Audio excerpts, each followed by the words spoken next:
Hello दोस्तों, आप सभी का स्वागत है आपके अपने YouTube चैनल नॉलेजपुर में। जैसा कि आपको पता है कि अब नॉलेजपुर चैनल पर 10वीं की सभी सब्जेक्ट की पढ़ाई की व्यवस्था की गई है, वह भी निःशुल्क। यहाँ पर आपको पढ़ाई करने के लिए एक भी रुपये देने की आवश्यकता नहीं है। बस इस चैनल पर जितने भी वीडियो आएंगे उनको आप बारीकी से देखिएगा। मैं यह हर एक वीडियो में बोल रहा हूँ।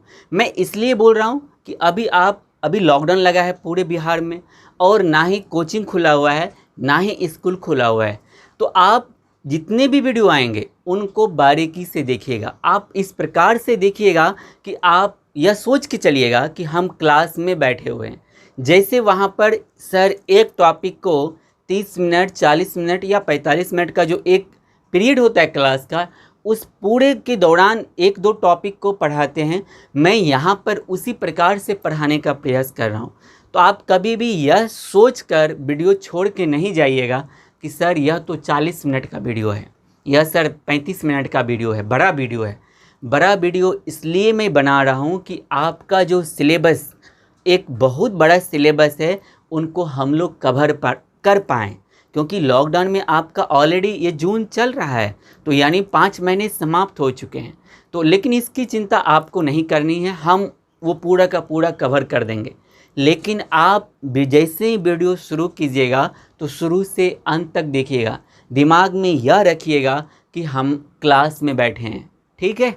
तो चलिए, आपको पता है कि हम लोग अभी पढ़ रहे हैं सोशल साइंस। सोशल साइंस में हमने शुरू किया है इकोनॉमिक्स यानी अर्थव्यवस्था, और उनका हम लोग पढ़ रहे हैं चैप्टर 1। कौन सा? चैप्टर 1।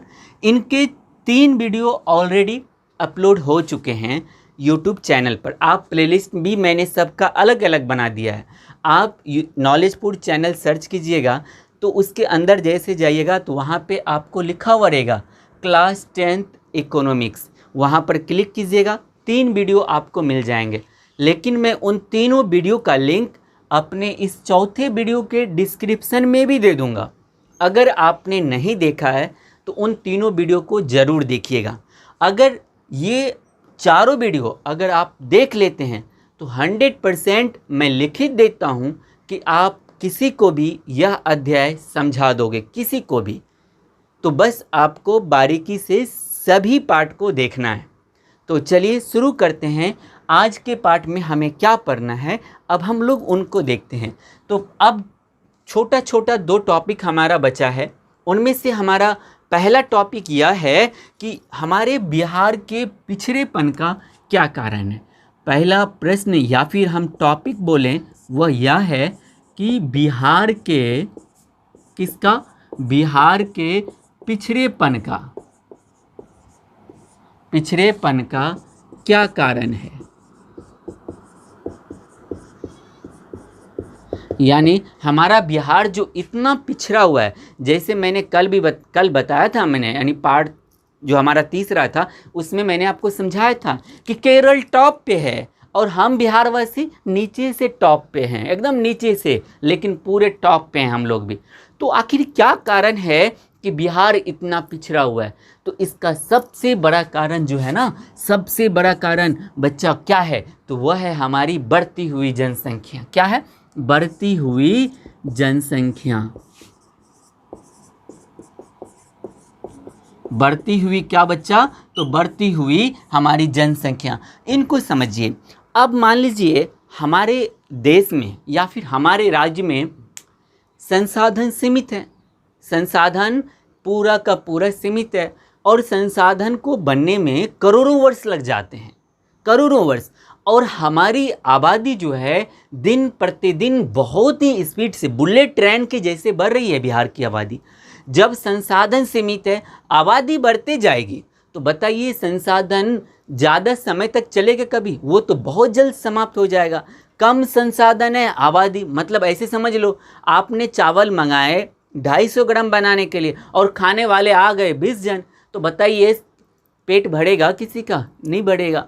उनके बाद अगर हमारे राज्य की जनसंख्या इतनी जो बढ़ रही है, सरकार सभी को कैसे जॉब दे पाएगी?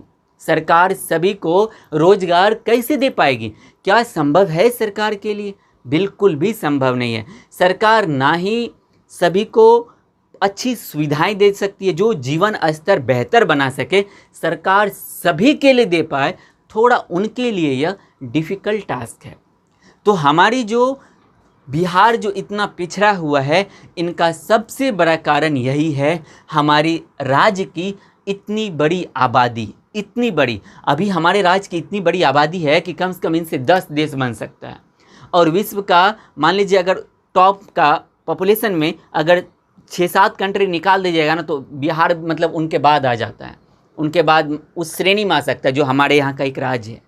तो हमारे राज्य का सबसे बड़ा कारण क्या है? बढ़ती हुई जनसंख्या, जिसके कारण हमारा बिहार आज पिछड़ा हुआ है। इनके बाद और सारे कारण हैं, सभी कारण को आज हम देखने वाले हैं। तो दूसरा कारण क्या है? तो बच्चा दूसरा कारण है आधारिक संरचना का अभाव। किसका अभाव? आधारिक संरचना का अभाव। अब मैंने इसके बारे में पिछली वीडियो में भी बताया था कि आधारिक संरचना क्या है, या आधारभूत संरचना से आप क्या समझते हैं। तो आधारिक संरचना का मतलब हुआ बच्चा कि कुछ ऐसे वर्क या फिर कुछ ऐसी सुविधाएं जो लोगों के लिए बहुत ही ज़रूरी है, कम से कम सरकार के द्वारा उतना तो क्या ही जाना, उनको हम बोलेंगे आधारिक संरचना। जैसे मान लीजिए क्या सर, शिक्षा व्यवस्था, सर परिवहन की सुविधा अच्छी होनी चाहिए, सर उस राज्य में या उस क्षेत्र में अच्छी अस्पताल की सुविधा होनी चाहिए। हमारे राज्य में इनका भी बहुत बड़ा अभाव है, बहुत ही ज़्यादा, जिसके कारण आज बिहार के, अभी तो मान लीजिए कंडीशन कुछ सालों से थोड़ा बहुत अब सुधर भी रहा है, हमारे यहाँ का परिवहन अच्छे, अब सरकार रोड भी बना रही है, सरकार प्रयास कर रही है कि हम बिहार के सुदूर से सुदूर क्षेत्र को रोड और रेलवे से कनेक्ट कर पाएँ। ये सरकार इन पर काम कर रही है, लेकिन सरकार जिस समय काम कर रही है यह बहुत ही ज़्यादा लेट है, बहुत ही ज़्यादा। यही वजह है कि बिहार हमारा पिछड़ रहा है। तो सिर्फ यही वजह नहीं है, इनके बाद और है, उनको तो ज़रा देखिए। तो नंबर 3 क्या हो जाएगा बच्चा? नंबर 3 हो जाएगा हमारे राज्य की कृषि पर निर्भरता। किस पर निर्भरता? कृषि पर। अब इनको समझिए, इसका ये क्या कहना चाह रहा है? ये कहना यह चाह रहा है कि हमारा जो देश है, वैसे भारत देश एक कृषि प्रधान देश है, लेकिन उसमें भी जो बिहार है ना, बिहार का सबसे बड़ा योगदान है। बिहार की अभी भी वर्तमान समय में 80% से ज़्यादा आबादी, 80% से ज़्यादा आबादी अभी भी कृषि पर ही निर्भर है, या तो प्रत्यक्ष रूप से या अप्रत्यक्ष रूप से। लेकिन यह निर्भर किस पे है? कृषि पर ही निर्भर है। अब कृषि पर जो निर्भर है, हमारी आबादी इतनी बड़ी है, हम लोग जनसंख्या में कई देशों को पीछे छोड़ चुके हैं और कृषि पर निर्भर रह रहे हैं। तो आपको पता है कि बिहार में जो कृषि करने का भी तरीका है वह परंपरागत है, आधुनिक नहीं है। हम लोग जो यहाँ पर कृषि करते हैं, बिहार में जो कृषि किया जाता है वह वैज्ञानिक पद्धति पे भी नहीं किया जाता है। ना ही कभी हम मिट्टी की गुणवत्ता की जांच कराते हैं कि मिट्टी की क्षमता क्या है, उनके अनुसार हम कभी भी फसल नहीं लगाते हैं। उनके बाद हमारे यहाँ मौसम पर भी निर्भरता होता है। अगर अच्छी मौसम हुई तो फिर अच्छा फसल होगा, और अगर अच्छा फसल नहीं हुआ तो फिर कोई बात ही नहीं है। बिहार में सिंचाई की अच्छी सुविधा नहीं है। अब सरकार एकदम कछुए के चाल में काम कर रही है कि अब जो है जिनके पास एक बड़ा क्षेत्र है, यानी कृषि योग्य भूमि का अगर बड़ा क्षेत्र है, तो सरकार उनको यह सुविधा दे रही है कि आप सिंचाई अब बिजली से कर सकते हैं। जो करना चाहिए 2000 से 15-20 साल पहले, वो सरकार अब कर रही है, लेकिन कछुए के चाल में कर रही है। अब कृषि पे इतनी ज़्यादा आबादी हमारी निर्भर है, उसमें भी कृषि से कोई खास फ़ायदा होता नहीं है। अगर आपके पास खेत है, अगर आप कृषि कर रहे हो, तो समझ लो सिर्फ आपका पेट भर सकता है, इनसे ज़्यादा कुछ भी नहीं हो सकता है। तो हमारी समस्या जो है बिहार का पिछड़ेपन में, इनका भी बहुत ही बड़ा योगदान है। किसका? कृषि का पिछड़ापन। समझ में आ गया? तो चलिए आगे देखते हैं। हमारा नंबर 4 जो है, इनमें जो और ज़्यादा जो कारण है जो हमारे बिहार को बहुत ही ज़्यादा पीछे छोड़ रहा है, उनका है बाढ़ तथा सुखाड़। एक बाढ़ तथा सुखाड़।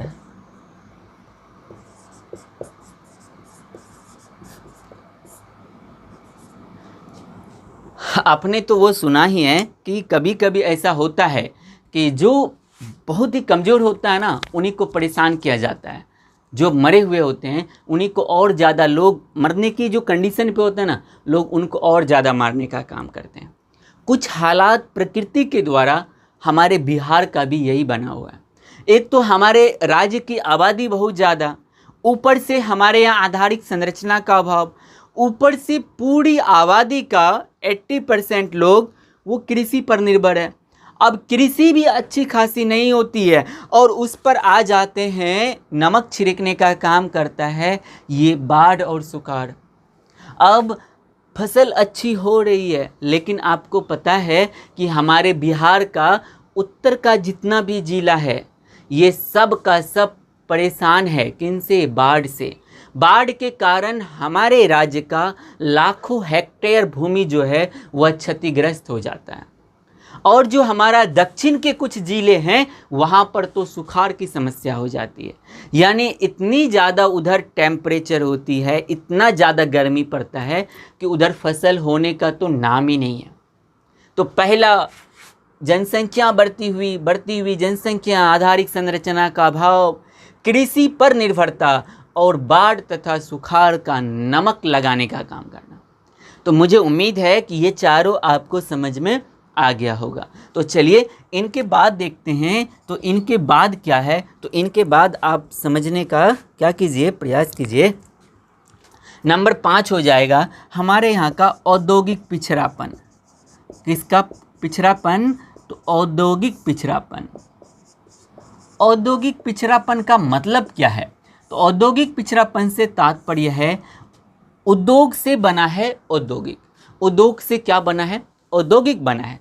तो हमारा जो बिहार राज्य है यह उद्योग के मामले में बहुत ही पीछे है।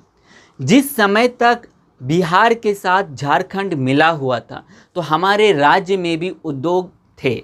ऐसा नहीं कि हमारे राज्य में उद्योग नहीं था, लेकिन जैसे ही बिहार से झारखंड अलग हुआ, तो बताइए तो बिहार से झारखंड कब अलग हुआ? नीचे कमेंट करके बताइए तो हम जाने कि आपको कुछ पता है। क्या कमेंट कर दिए आप? नहीं हुआ ना आपसे? तो देखिए, बिहार से झारखंड अलग हुआ। बिहार से क्या अलग हुआ? झारखंड अलग हुआ। कब? 15 नवंबर 2000 ईस्वी को। कब अलग हुआ? 15 नवंबर 2000 ईस्वी को। जैसे ही बिहार से झारखंड का बंटवारा किया गया तो हमारे राज्य में जितने भी उद्योग थे वो सभी के सभी चला गया। किनके साथ? झारखंड के साथ। और हमारे राज्य में सिर्फ बचा क्या? तो सिर्फ बचा चीनी उद्योग। क्या बचा? चीनी उद्योग। वो भी ऐसे मिल जो पहले से ही बंद थे। ऐसा नहीं कि ऐसा हमें मिला कि जो काम कर रहा है वो काम नहीं कर रहा है, वो बंद पड़ा हुआ जो हिस्सा था ना चीनी मिल का, वो हिस्सा हमारे यानी बिहार के हिस्से में पड़ा। तो हमारे यहाँ उद्योगों का बहुत ही ज़्यादा कमी है, बहुत ही ज़्यादा। अगर बिहार में सरकार प्राइवेट कंपनियों से, भारत की प्राइवेट कंपनियों से या उद्योगपतियों से संपर्क करके अगर उनको बिहार में बुलाया जाए और यहाँ पर अगर बड़े बड़े उद्योग लगाए जाए तो 100% हमारे बिहार की जो समस्या है बेरोजगारी का या फिर पिछड़ेपन में जो हम नीचे से टॉप करते हैं वो धीरे धीरे हम ऊपर की ओर बढ़ेंगे। इनके बाद और क्या समस्या है? अगर 5 हम लोग देख चुके हैं, अगर हम लोग नंबर 6 को जानने का प्रयास करें तो ये क्या हो जाएगा? गरीबी। ये बहुत ही बड़ी समस्या है। कौन सा? गरीबी। आपको पता है कि हमारे देश में अमीर गरीब जो है उनको निकालने के लिए भारत सरकार कैलोरी के हिसाब से निकालती है कि अगर कोई गांव का है तो उनको कम से कम 2400 कैलोरी, मतलब हम जो भोजन करते हैं उनकी ऊर्जा को, जो आप खाते हैं ना, उनकी क्षमता को कैलोरी में निकाला जाता है। तो ग्रामीण क्षेत्रों में 2400 कैलोरी की आवश्यकता है, वहीं शहरी क्षेत्रों में 2100 कैलोरी की आवश्यकता है।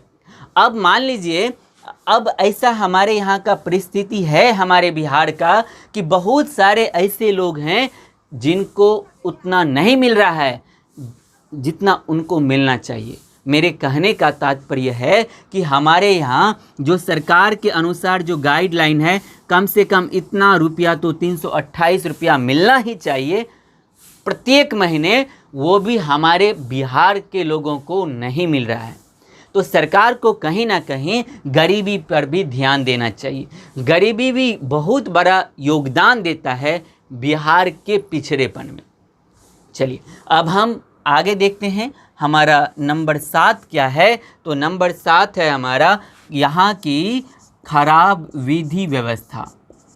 खराब विधि व्यवस्था, देखिए इनसे पहले जितने भी हैं, मान लीजिए बढ़ती हुई जनसंख्या, कृषि पर निर्भरता, बाढ़ सुखाड़, आधारिक संरचना का, चलिए इनको तो बाढ़ तथा सुखाड़ आधारित संरचना को छोड़ दीजिए।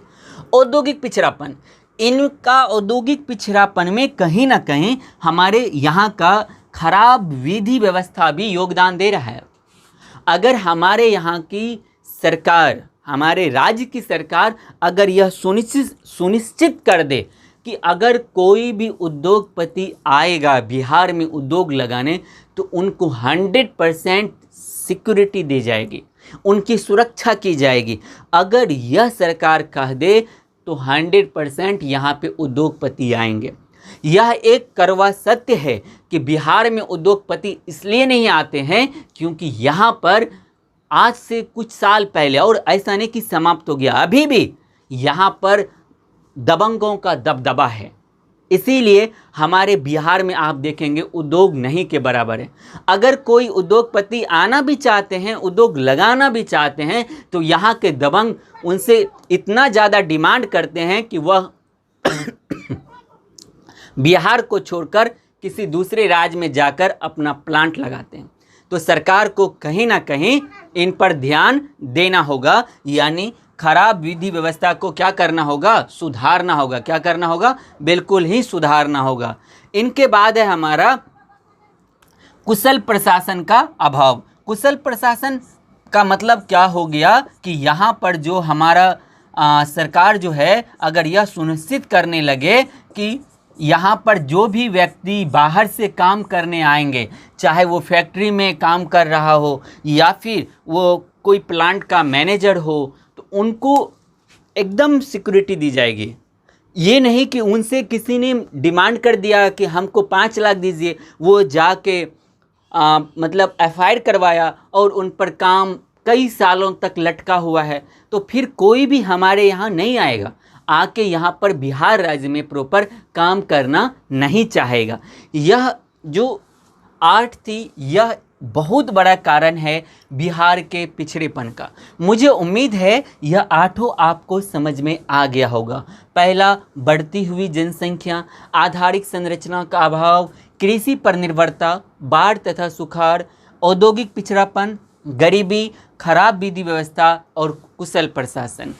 तो आपसे यह प्रश्न 100% पूछा जाएगा और एग्जाम में इस अध्याय का यानी चैप्टर 1 का अगर सबसे फेवरेट क्वेश्चन है तो 2 क्वेश्चन बनता है। बिहार के पिछड़ेपन का क्या कारण है, या फिर आपसे पूछा जाएगा कि बिहार के पिछड़ेपन को हम कैसे दूर कर सकते हैं। यही 2 प्रश्न की संभावना 80% से ज़्यादा है कि पूछा ही जाएगा।